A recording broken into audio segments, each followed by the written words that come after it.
خواتین و حضرات، ہم اچھی طرح جانتے ہیں کہ آج ہم یہاں کس لیے جمع ہوئے ہیں۔ یہ ایک مذاکرہ ہے، ایک سمپوزیم ہے جس کا موضوع ہے فکر آزاد پر مشرقی و مغربی اثرات، اور اس مذاکرے کا اہتمام یوم آزاد کی تقاریب کے سلسلے کا ایک حصہ ہے، اور اس سمپوزیم کے انعقاد کی منظوری شیخ الجامعہ علی جناب پروفیسر محمد میاں صاحب نے عذراء عنایت شعبہ اردو کو عنایت فرمائی۔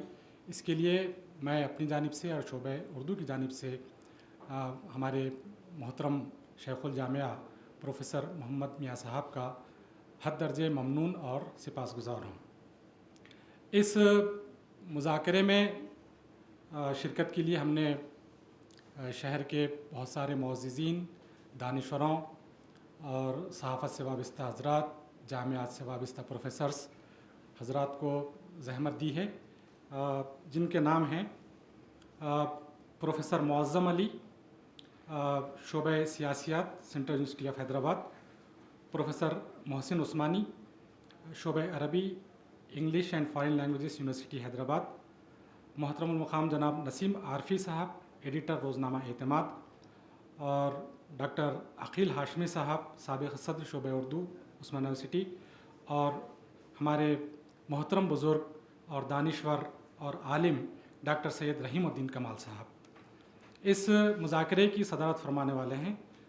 یوم آزاد تقاریب کے سلسلے کے چیف کوآرڈینیٹر پروفیسر خالد سعید صاحب، میں آپ سے درخواست کرتا ہوں کہ وہ اس کی صدارت فرمائیں، وہ پہلے سے موجود ہیں یہاں پر۔ اور اس مذاکرے کے ماڈریٹر ہوں گے پروفیسر وہاب خیسر صاحب، ماہر آزادیات اور controller of examinations incharge, Maulana Azad national Urdu university.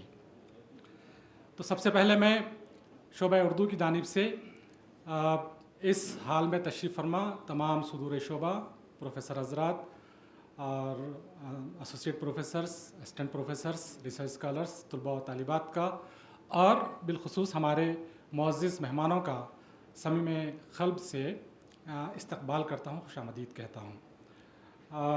محترم سامعین، آپ لوگ اچھی طرح جانتے ہیں کہ انسان کی شخصیت کی تعمیر میں مختلف عناصر کار فرما ہوتے ہیں، لیکن میں سمجھتا ہوں کہ 3 عناصر ایسے ہیں کہ جن کا انسان کی سیرت اور شخصیت کی تعمیر میں نہایت اہم حصہ ہوتا ہے۔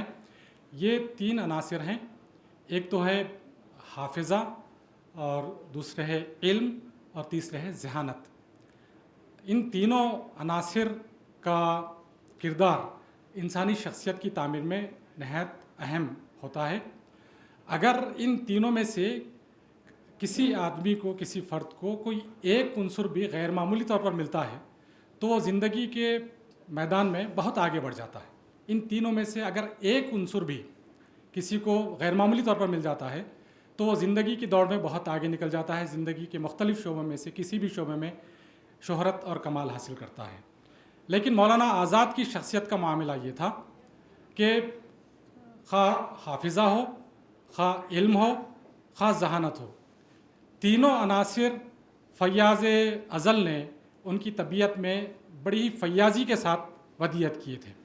یہی وجہ ہے کہ انہوں نے بیک وقت مختلف شعبوں میں، مختلف فنون میں کمال اور انتہائی درجے کا بلند اور اعلیٰ و عرفہ مقام حاصل کیا۔ وہ ان کے کمالات کی اگر فہرست سازی کریں تو مختصراً کئی صفحات درکار ہوں گے، اور ان تمام کمالات کا جامع اگر احاطہ کریں تو کئی کتابیں درکار ہوں گی۔ لیکن اس وقت ہمارے مذاکرے کا موضوع ہے مولانا آزاد کی شخصیت پر مشرقی اور مغربی اثرات۔ اب یہ ظاہر ہے کہ مولانا آزاد کی جو اٹھان ہوئی ان کی شخصیت کی، وہ مشرقی ماحول میں اور مشرقی علوم میں بھی، لیکن انہوں نے جس طرح سیاست میں حصہ لیا، اور سیاست میں حصہ لینے کے بعد مغربی تصورات سے دوچار ہوئے، مغربی تصورات سے ان کا سابقہ پیش آیا، تو انہوں نے مغرب سے بھی بہت کچھ اخذ و قبول کیا. لیکن چاہے مشرقی علوم ہو یا مغربی علوم، مولانا کا رویہ تقلیدی نہیں تھا. وہ ہر مسئلے میں اپنا ایک نقطہ نظر، اپنی ایک رائے رکھتے تھے. وہ محض اندھی تقلید پر یقین نہیں رکھتے تھے، اجتہادی رویہ انہوں نے اختیار کیا تھا. وہ کسی بھی مسئلے کے مثبت اور منفی پہلوؤں پر غور کرتے اور اپنی ایک خاص رائے رکھتے تھے. جہاں تک ان کے مغربی تصورات کا تعلق ہے، میں اس سلسلے میں ایک بات پنڈت جواہر لال نہرو کے حوالے سے عرض کروں گا کہ جواہر لال نہرو نے ایک مرتبہ کہا تھا کہ میں پالیٹکس کا اسکالر ہوں، سیاسیات کا ماہر ہوں، اور وقفے وقفے سے یورپ کا دورہ کرتا ہوں، تو مجھے سیاست کو نہ صرف قریب سے دیکھنے کا بلکہ پرکھنے کا بھی موقع ملتا ہے. لیکن جب میں ہندوستان واپس لوٹتا ہوں اور مولانا سے گفتگو کرتا ہوں تو اندازہ ہوتا ہے کہ مولانا ابھی بھی سیاست میں مجھ سے آگے ہیں. تو یہ مغربی سیاست، مغربی فلسفہ اور مغربی طرز زندگی سے مولانا کی واقفیت اور اس معاملے میں ان کا تنقیدی رویہ اس بات کا شاہد ہے کہ مولانا نے مغربی علوم سے، مغربی فنون سے بھی واقفیت اور آگہی حاصل کی، اور اس معاملے میں ان کا مخصوص رویہ تھا. ان چند کلمات کے ساتھ میں آج کے مذاکرے کے ماڈریٹر عالی جناب پروفیسر وہاب خضر صاحب کو زحمت کلام دیتا ہوں کہ وہ اس مذاکرے کا آغاز فرمائیں. پروفیسر وہاب خضر صاحب.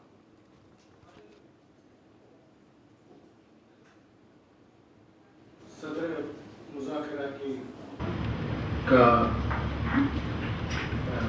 شروع کرتا ہوں. مولانا آزاد کے بارے میں کہنے کے لیے تو اتنی باتیں ہیں، چاہے وہ مشرقی اثرات ہوں یا مغربی اثرات ہوں، لیکن کنوینر مذاکرہ نصیر الدین فریس نے ان کی ذہانت، ان کے حافظے کے بارے میں جو کہا ہے، صرف میں شبلی کی ایک رائے، مولانا شبلی نعمانی کی ایک رائے کو سنا کر اس کے بعد میں آگے بڑھتا ہوں. مولانا شبلی نے ایک بار مولانا آزاد سے کہا تھا کہ تمہارا دماغ، تمہاری ذہانت عجائب روزگار میں سے ہے، اس کو تو کسی علمی نمائش میں ایک عجوبے کے طور پر پیش ہونا چاہیے. تو مولانا آزاد کی شخصیت میں لازمی بات ہے کہ تمام ہی افکار، مشرقی ہو یا مغربی، وہ اس کا بڑا دخل رہا ہے. ابتدا میں مولانا آزاد کئی ایک شخصیتوں سے بھی متاثر ہوتے ہیں. سب سے پہلی شخصیت جو مولانا آزاد کو متاثر کرتی ہے وہ سر سید کی ہے. سر سید کے مطالعے کی بنا پر ہی مولانا آزاد ان سے اتنے متاثر ہوتے ہیں کہ سر سید کی تمام تحریریں وہ پڑھتے ہیں، اور بلکہ بقول ان کے وہ ایک عجیب سی رو میں بیٹھتے تھے اس زمانے میں جب سر سید کی تحریریں پڑھا کرتے تھے. علوم جدیدہ کی طرف بھی وہ اسی وجہ سے راغب ہوئے ہیں، اور چنانچہ سائنسی ادب اور سائنسی معلومات، سائنسی علوم کے مطالعے کی طرف بھی اسی وجہ سے وہ کافی راغب ہوئے. مولانا آزاد نے 2 سفر بھی کیے ہیں جن کا ان کی شخصیت پر بہت بڑا، ان کی فکر پر بہت بڑا اثر ہوا. پہلا سفر 1905 عیسوی میں مشرق وسطیٰ کا سفر کیے تھے. ان کے بڑے بھائی ابو نصر راؤ ان کے ساتھ تھے، لیکن ان کے بھائی کی طبیعت خراب ہونے کی وجہ سے انہیں جلد لوٹنا پڑا. البتہ دوسرا سفر 1908 میں انہوں نے جو کیا، عراق، مصر، شام، ترکی، فرانس، یہاں پر انہوں نے بہت سی شخصیتوں سے ملاقات کی، بہت سے انقلابی تحریکوں سے تحریک، اور ان میں جو لوگ کام کر رہے تھے ان سے ان کو سابقہ پڑا، ان سے ڈسکشن رہا، انٹریکشن رہا، اور اس کا اثر بھی انہوں نے کافی قبول کیا. جہاں تک مطالعے کی بات ہے، میں نہیں سمجھتا کہ اتنا مطالعہ کوئی کیا ہوگا. وفات سے 1 سال قبل ایک سوال کے پوچھے جانے پر مولانا آزاد نے کہا تھا کہ 15,000 کتابیں ان کی نظر سے گزری ہیں.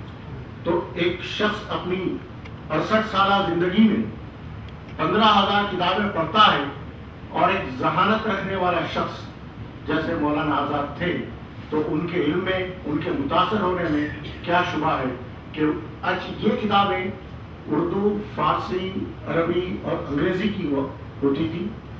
کوئی زبان ایسی نہیں تھی جس کی کتابیں وہ نہیں پڑھتے تھے.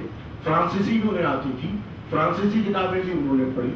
تو اس طرح سے مولانا آزاد ایون علامہ رشید رضا اور جمال الدین افغانی اور مفتی شیخ محمد سے بھی بہت متاثر تھے، ان کی تحریکوں سے متاثر تھے، اور ان کی شخصیت میں، ان کے فکر میں کافی انہوں نے اس سے اخذ کیا ہے. تو یہاں چونکہ ماہرین تشریف فرما ہے، میں ہی کہتا جاؤں تو اچھا نہیں لگے گا، اس لیے میں سب سے پہلے ڈاکٹر عقیل ہاشمی صاحب سے خواہش کرتا ہوں کہ وہ اپنی بات شروع کریں.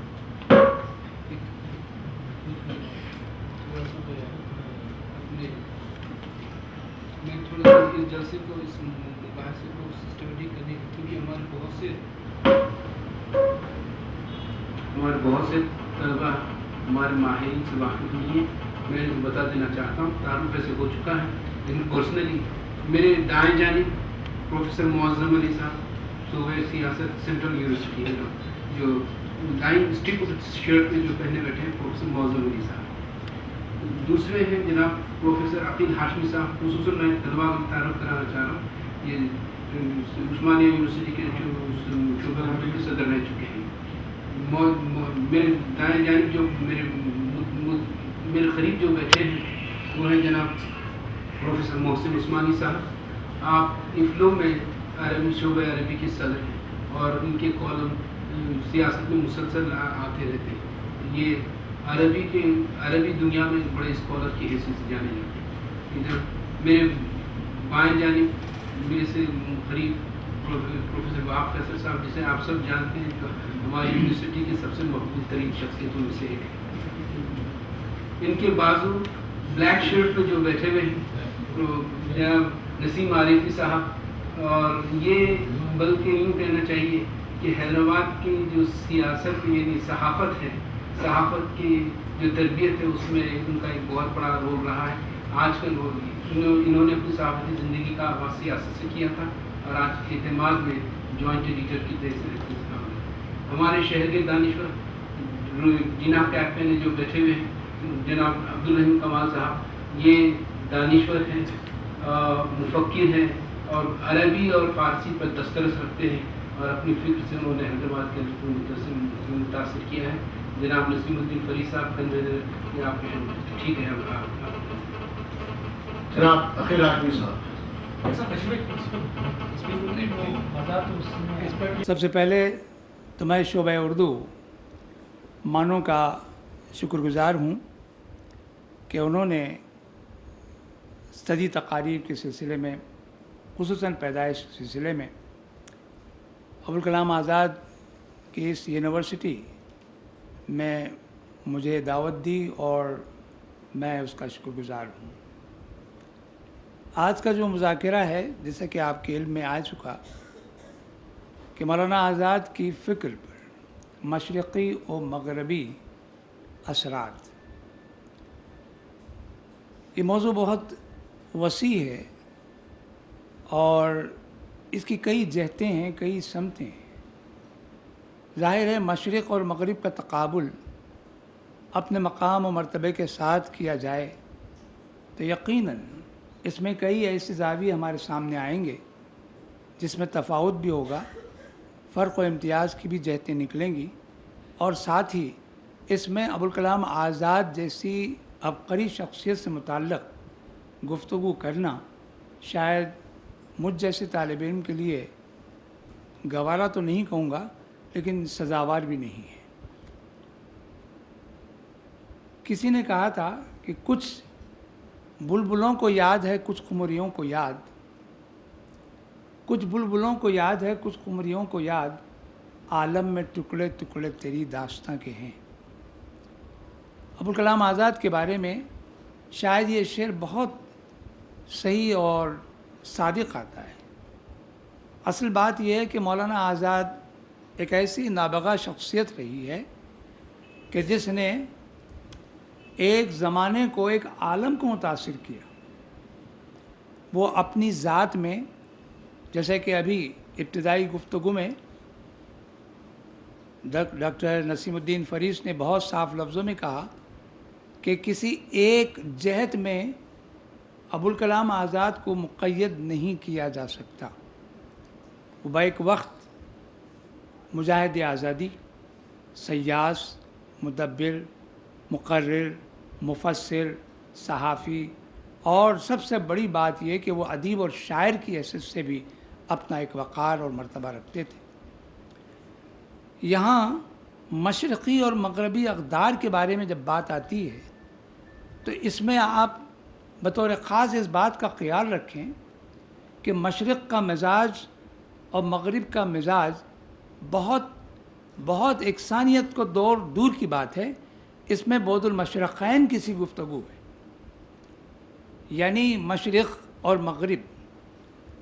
ابوالکلام آزاد کی زندگی پر اگر ایک نظر ڈالتے ہیں تو آپ کو اندازہ ہوگا کہ مشرق کا وہ مرکز، وہ محور جو اسلام سے متعلق ہے اور ساری دنیا کا ایک مرکز سمجھا جاتا ہے اسلامی دنیا کا، اور وہ ہے کعبۃ اللہ یا مکہ.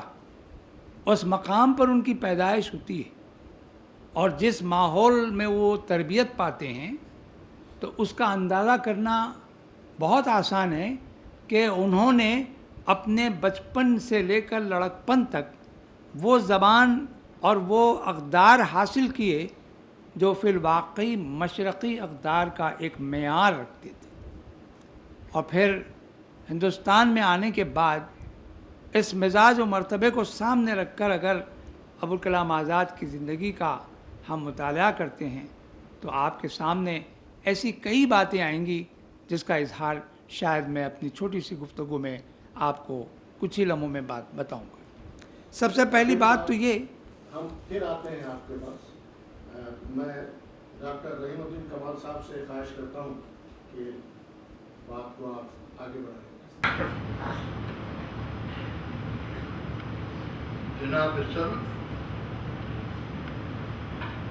پہلے تو میں آپ سب کا شکریہ ادا کرتا ہوں کہ مجھے یہاں کرنے کا موقع دیا گیا.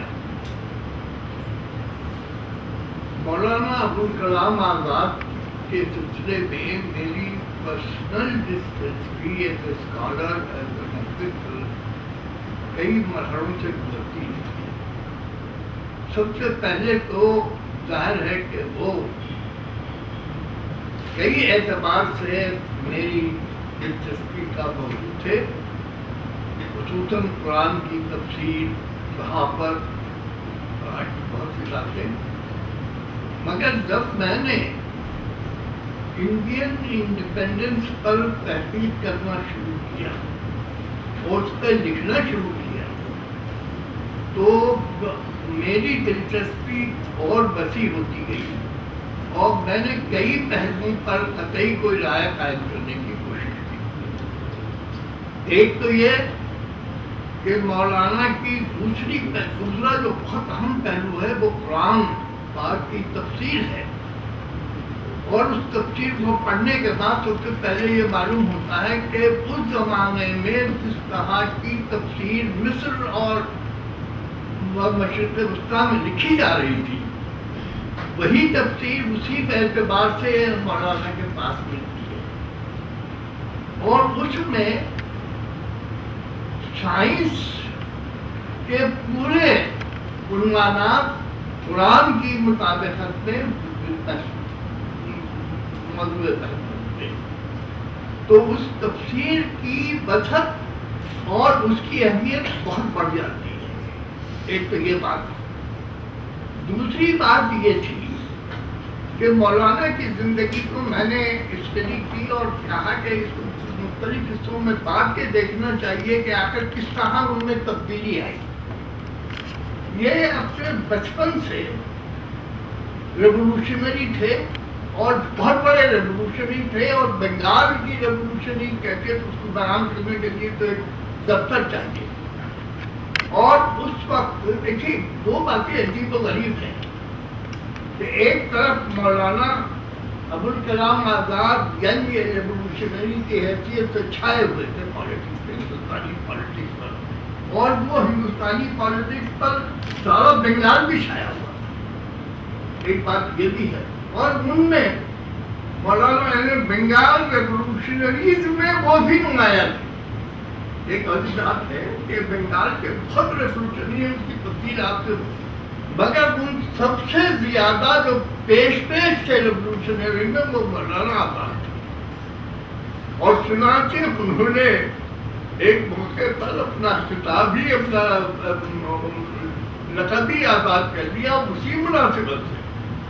دوسری طرف جو درمیانی اوسط درجے کی پالیٹکس تھی اس میں جناح سب سے آگے تھے، اور جناح پورے ہندوستان کی سیاست کو لیڈ کر رہے تھے، گاندھی ابھی آئے نہیں تھے۔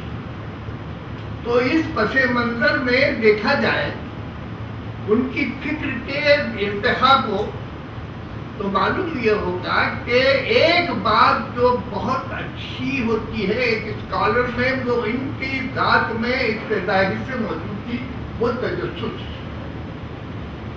البتہ انہوں نے جو وہ مغرب کے طرز فکر کو اپنانے کی کوشش کی تو اس کے ساتھ اس کا فلسفے کا بھی انہوں نے مطالعہ کیا۔ ایک اور بہترین بات یہ کہ انہوں نے ایسی سرسری طور پر نہیں بلکہ گہری نظر سے مغرب کے فلسفے کا ایک مطالعہ کیا، اور پھر اس کو اسلام سے اس کی مطابقت کرنے کی کوشش کی، اس میں دیکھنے کی کوشش کی کہ اسلام سے یہ کس طرح سے مطابق ہے یا مختلف ہے۔ اقبال کے ہاں اور مولانا ابوالکلام آزاد کے ہاں مجھے ایک بات ایسی دکھائی تھی تو مجھے اب تک تشنا، وہ یہ کہ ڈیکارٹ کے بعد یورپ کا فلسفہ دوئی پہ ہو جاتا ہے، یعنی بہتر نہیں ہے اس میں دوئی یعنی ڈائجسٹ اور یہ پورا اس کے بعد جتنے فلسفی آئے یورپ میں وہ اس سے متاثر، اور اسلام میں بہتر ہے۔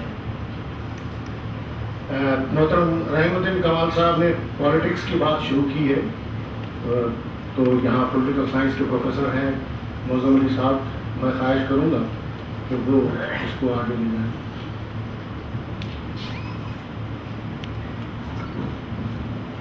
شکریہ صاحب، صدر مذاکرہ جہاز پر موجود معزز خواتین و حضرات اور اسٹوڈنٹس جو یہاں کافی تعداد میں دیکھ رہا ہوں، جو بڑی خوش آئی بات ہے۔ لیکن مولانا آزاد کی شخصیت کے بارے میں کچھ کہنا، اور وہی ڈاکٹر رحیم الدین کمال صاحب کی موجودگی میں میں تھوڑا ہیسیٹیٹ کر رہا ہوں، کیونکہ میں کوئی اسپیشلسٹ نہیں ہوں مولانا آزاد پر، میں نے اتنا ہی جنرل پڑھا ہے جتنا کہ تعلیم یافتہ آدمی پڑھتا ہے، تو اس لیے میں یہ نہیں کہہ سکتا کہ میں جو کچھ کہہ رہا ہوں بڑی تحقیق سے اور ایز این ایکسپرٹ ان پر بول رہا ہوں۔ دو تین باتیں جو جیسے کہ وہاں صاحب نے کہا کہ میں سیاست کا پروفیسر ہوں، کچھ سیاسی باتیں جو دو تین آ ہی جائیں گی۔ جہاں تک مشرقی اثرات کا تعلق ہے وہ تو سب پر ظاہر ہے کہ اسلام سے مولانا آزاد بہت زیادہ متاثر تھے، قرآن پر بہت کام کیا، لیکن مغربی جو اثرات ان پر تھے ان کو ہم یوں سمجھ کر سکتے ہیں کہ ان کے جو آئیڈیاز ڈیموکریسی پر تھے، فریڈم آف اسپیچ پر اور سیکولرزم، نیشنلزم، ماڈرنٹی، یہ جو اثرات اس زمانے میں پھیل رہے تھے 19ویں صدی کے آخر میں اور 20ویں صدی کی شروعات میں تین سولوشنز ہمارے سامنے رکھے گئے، حالانکہ یہ چل رہی تھی زوروں پر نہیں تھی، لیکن تین اجزاء سامنے آئے تھے۔ ایک تو سید احمد خان صاحب کے جو تجویز تھی، دوسری طرف مولانا آزاد کا خیال تھا کہ ایک قوم ہندوستان کی قوم بننی چاہیے، اور بہت سی باتیں جو ریلیٹڈ تھیں۔ تیسرا جناح کے آئیڈیاز اس زمانے میں جو آئے تھے سامنے، اگر ان تینوں کا ہم تقابلی جائزہ لیں اور موجودہ حالات میں ان کے ریلیونس کی بات کریں تو ہم کو معلوم ہوگا کہ ان تینوں افکار میں وہ ایلیمنٹس موجود تھے جو ریلیونٹ تھے، لیکن حالات، موجودہ حالات یہ بات سوچنے پر ہمیں مجبور کرتے ہیں کہ مولانا آزاد نے جو کچھ کہا وہ ایک کانٹیکسٹ میں کہا، اور وہ کانٹیکسٹ ان کی زندگی ہی میں تبدیل ہونا شروع ہو چکا تھا، اور ان کے کیا نظریات تھے اس پر فریڈم انڈیا ونز فریڈم کے جو پیجز بعد میں چھپے اس میں بھی اس کا کوئی خاص ذکر نہیں ہے، لیکن ہو سکتا ہے کہ وہ ڈس اپوائنٹ ہونا شروع ہوا تھا۔ خود نہرو اور دوسروں کو بھی ان کی حالات کی تبدیلی کا احساس تھا، اور جو حالات بدل گئے خصوصاً آزادی کے 20 سال کے اندر 1962 کے بعد سے ہم یہ دیکھتے ہیں کہ وہ کمٹمنٹس جو آئیڈیاز کی طرف تھے ان لوگوں کے، وہ ڈائلیوٹ ہوتے گئے۔ ہندوستان میں جو ایک کامن گراؤنڈ بنانے کی کوشش کی گئی تھی کہ یہ common ground democracy, secularism, modernity کے توسط سے یہ کامن گراؤنڈ بنے جس پر سارے ہندوستانی ایک دوسرے سے ریلیٹ کر سکیں اور اس پر کھڑے رہ سکیں، لیکن ہم دیکھتے ہیں کہ بعد کے حالات میں یہ گراؤنڈ شرنک ہوتا ہے، اور اتنا شرنک ہو گیا کہ بہت ہی کم لوگ اس پر کھڑے رہ سکتے ہیں۔ آج کے دور میں تو لگتا ہے کہ سیاسی اور ثقافتی لیول پر یہاں پر جیسے اوباما کی وزٹ میں سے جو کوریج رہا اس سے بھی ظاہر ہوتا ہے، لگتا ہے کہ یہاں کوئی دوسرے لوگ رہتے ہی نہیں، ایک ہی جب آپ ثقافت کی بات کیے ہیں تو میں سمجھتا ہوں پروفیسر عثمانی صاحب، محسن عثمانی صاحب اس کو آگے بڑھائیں، پھر میں آؤں گا۔ بسم اللہ الرحمن الرحیم۔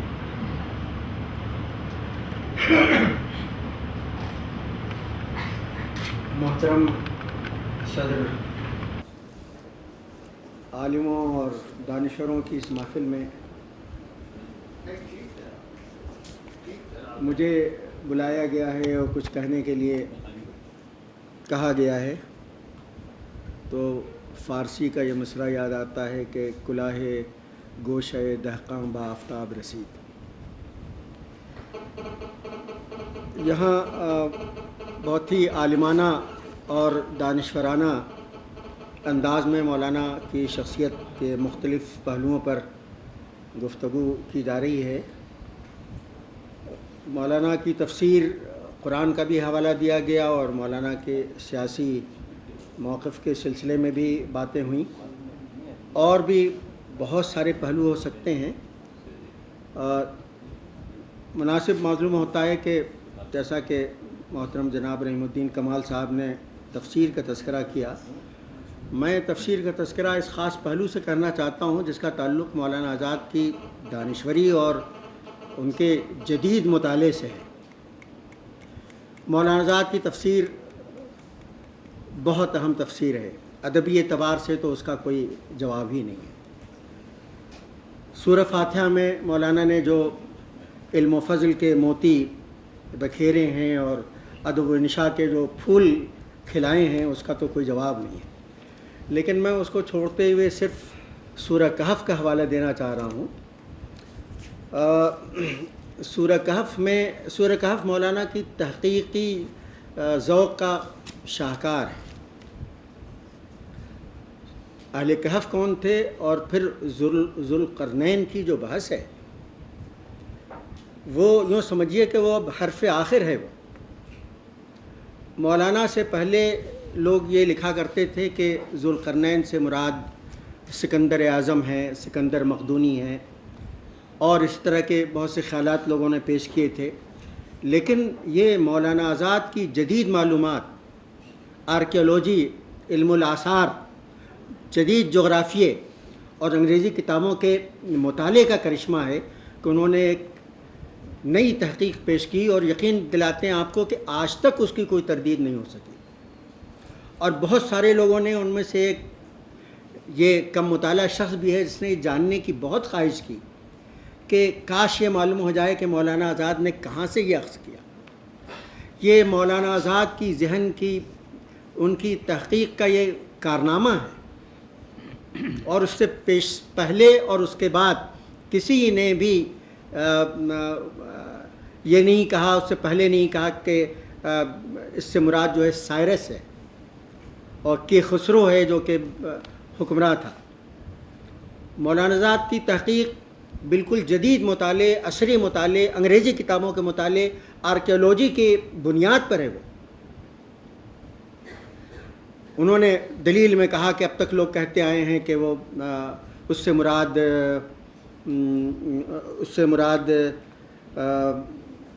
سکندر مقدونی ہے یا اور شخصیتیں، لیکن یہ ساری شخصیتیں جو تھیں بت پرست تھیں۔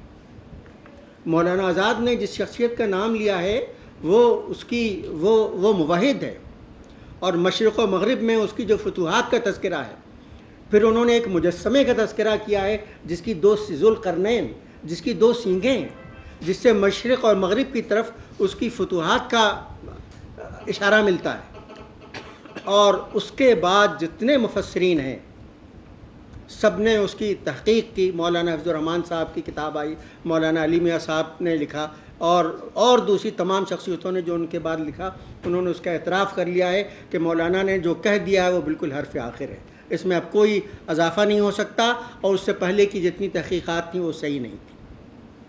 یہ تفسیر قرآن میں عصری معلومات، مغربی کتابوں سے استفادہ، جدید علوم سے استفادہ، اس پر یہ گویا ذوالقرنین کی بحث اس کا ایک بہترین نمونہ ہے۔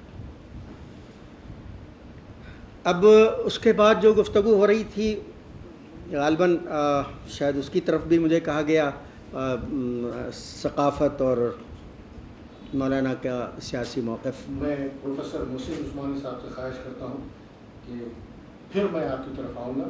یہاں چونکہ مشرق و مغرب کی بات ہے تو جرنلزم اس پر کافی اس کا کروں گا کہ وہ مشرق و مغرب سے کی کیا خبریں لائے ہیں وہ سنائیں۔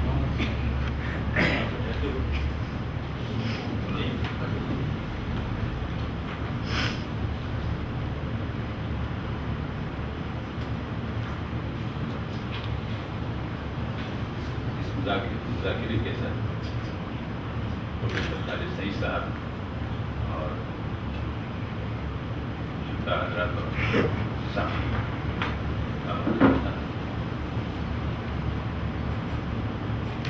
یہ میں نے جو پیپر لکھا ہے پھر میں اس کو 10-15 منٹ میں ختم ہوگا۔ اس کے بعد میرا خیال ہے کہ بحث مشرق اور مغرب کے بارے میں بحث چلے گی، لیکن میں نے اس کے اندر پیش کرنے کی کوشش کی ہے۔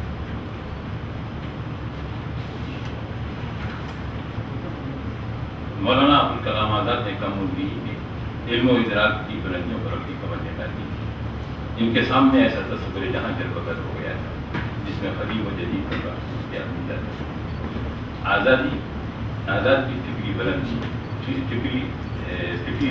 بلند پروازی کے تعلق سے علامہ اقبال ہم یہ کہہ سکتے ہیں، زمانہ ایک حیات ایک کائنات کی ایک دلیل کمر جس سے جدید و قدیم۔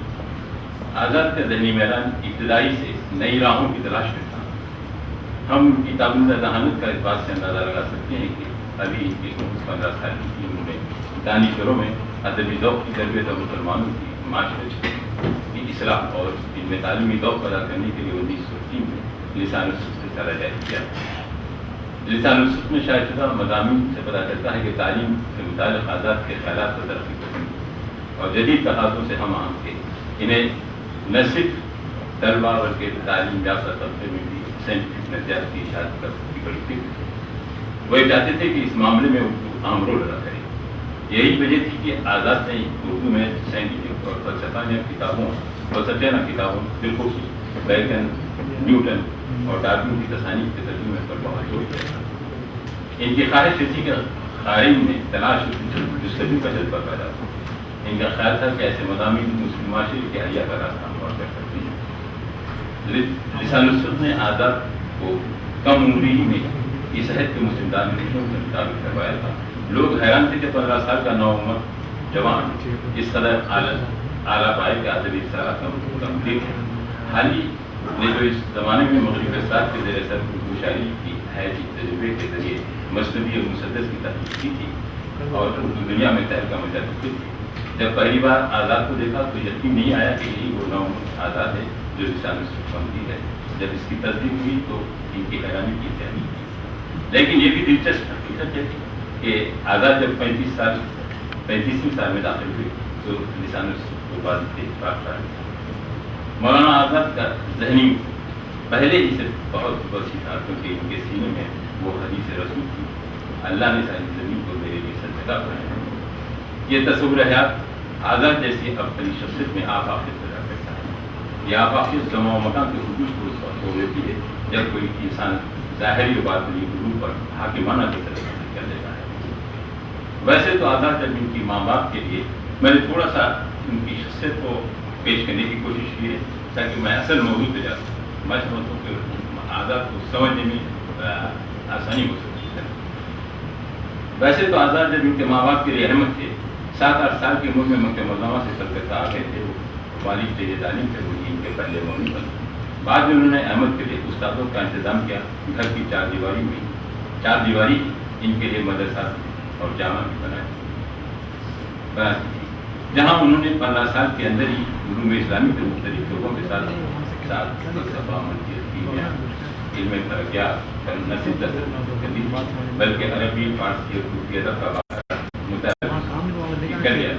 والد کیونکہ ادب کی جب بات نکلی ہے تو میں چاہوں گا کہ تھوڑا سا اخیل ہاشمی صاحب کو انوائٹ کروں کہ وہ ادب کے حوالے سے آگے چلے اور کون کون شخصیتیں مشرق اور مغرب کی کن کے نظریات سے وہ متاثر ہوئے ہیں. میں دوبارہ پھر نصیب علی کی بات پر آؤں. شکریہ صاحب. آپ ابھی نسیم کہ میں خصوصاً انہوں نے تذکرے اور غبار خاطر کے سلسلے میں جب بات کی, صحافت کے سلسلے سے بات آ رہی ہے تو یہاں ابھی ترجمان القرآن کی بات بھی آ رہی تھی کہ ترجمان القرآن تو ان کا ایک شاہکار ہے اور اس شاہکار کی ابتدائی سطور میں لکھ رہے ہیں وہ کہ حمیت اسلامی کا مظاہرہ اگر کرنا ہو تو پھر اس کا مزاج بنانا پڑے گا. اور انہوں نے کہا کہ عزیزو میرے پاس تمہارے لیے وہ نسخہ نہیں جو 14 سال پہلے سے نسخہ موجود ہے, اور وہ نسخہ کہ جس کو کائنات انسانی کے سب سے بڑے محسن نے ہمارے لیے فراہم کیا ہے.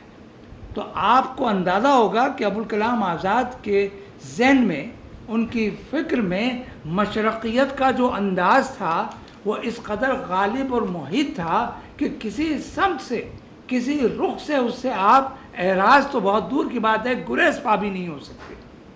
تو یہ صحافت کا کمال تھا کہ ابوالکلام آزاد نے جس انداز سے اپنے آپ کو ثابت کیا اور ثبوت کے طور پر انہوں نے اپنے صحافتی خدمات کے ایک غیر معمولی سمجھیے کہ مظاہرے کیے. ایک مقام پر الہلال سے متعلق جب گفتگو آ رہی ہے تو شیخ الہند مولانا محمود الحسن صاحب نے بہت صاف لفظوں میں اعتراف کیا کہ انہوں نے کہا کہ آزاد کو آزاد بنانے والی کوئی اگر بات ہوتی ہے تو وہ صرف اور صرف الہلال ہے. یہاں انہوں نے یہ کہا کہ ہم سب جہاد کے سبق کو بھولے ہوئے تھے, لیکن الہلال نے ہمیں یاد دلایا کہ اسلامی نقطہ نظر سے جہاد کا کیا مفہوم اور مطلب ہوتا ہے. یہ مقام بنانے کے لیے ابوالکلام آزاد نے جد و جہد نہیں بلکہ ودیت الہی سے کام لیا ہے, اور یہ ودیت الہی کا مظہر وہ پہ کر ابوالکلام آزاد کہلایا. کیونکہ اسی منزل میں کہا ہندوستان کو, خصوصاً ہندوستان کو جو ہمہ لسانی, ہمہ قومی اور مختلف النوع اقوام کی آماجگاہ ہے, اس مقام پر انہوں نے کہا ہے کہ مسلمانوں کو اپنا تشخص قائم اور برقرار رکھنے کی ضرورت ہے. شاید معظم علی صاحب نے اس طرف اشارہ کیا کہ آج 1960-62 کے بعد سے وہ جو منظر نامہ بدل رہا ہے, آج ہم کو اس کے بارے میں بھی فکر کرنا چاہیے کہ ابوالکلام آزاد نے متحدہ قومیت کے بارے میں جو اعلان کیا وہ چپ یوں ہی نہیں ہے, انہوں نے بطور خاص